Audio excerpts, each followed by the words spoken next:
Every week, real estate expert TJ Larson joins us with great information and advice for Charlotte Today viewers. Well, today it's your turn to ask TJ questions. And TJ, we got some good ones from our viewers on Facebook. Thanks to everybody who wrote in. The first one for you, TJ, is from Nona. And she asks, with the market like it is it even worth trying to sell by owner via the web? Good question, right? It is. It is. Nona, thank you for your question there. The first thing is, what's the reason for the sale? Are you going to move up? The lower end market right now, call it $150,000 market, is actually trading fairly well. The higher end market is not trading as well. So if you're looking to move into something better and looking to move up, you may have to sell a little bit lower, but you could also buy lower as well.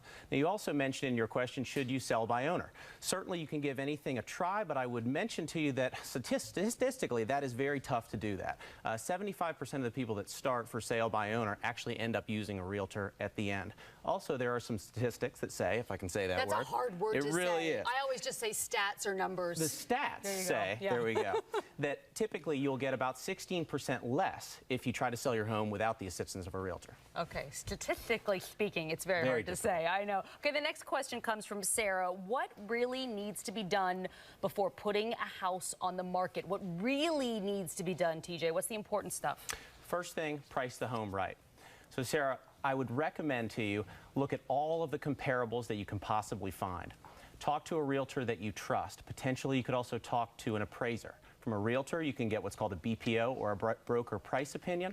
That'll tell you what the homes are selling for in your neighborhood and where you should price it. From an appraiser, they'll give you a full-blown appraisal. You'll probably have to pay about $350 for that. If you start out at the right price, that's my recommendation to selling the home faster and getting the best price overall. I think that's so important. Price it right the first time, right off the bat. I think that's a good one. All right, TJ, there are questions that you're asked frequently by a lot of your customers, and one of them is, what happens if I write the contract on a home, the inspection comes back, there are all kinds of problems, all kinds of issues? Does the seller have to fix those problems? Certain problems that happen with the home, for instance, if it was infested with termites, they contractually are obligated to take care of those items. Also, your broker can put into that agreement that certain items do have to be taken care of. If you know that you have an HVAC system that has failed or that you want replaced, ask for it up front. Ask for it in the contract. Otherwise, we get into a gray area when we're negotiating. And this is a negotiation just like you would negotiate for price.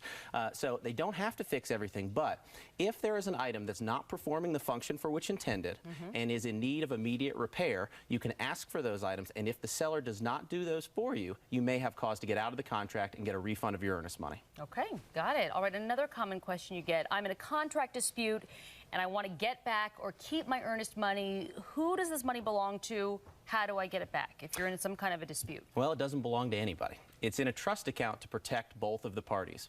And in order to release disputed funds, you need to have an agreement, not only from the buyer, but also from the seller. They both have to agree that that money is going to go to one party or the other, or it's going to be divided up in some form or fashion. That's a trouble for us as managers of trust accounts, also for attorneys. We'd like to get that money out of the account. That certainly is not something that helps us. We've got two disputing parties. So after about 120 days, we can turn that over to the clerk of court and we can let a judge decide. Okay, TJ Larson, as always, a pleasure. Thank you so much. You can get answers to these questions and more from TJ's website. It's mytownhome.com. Again, it's mytownhome.com. Thank you so much. We'll see you next week, TJ. Well, coming up,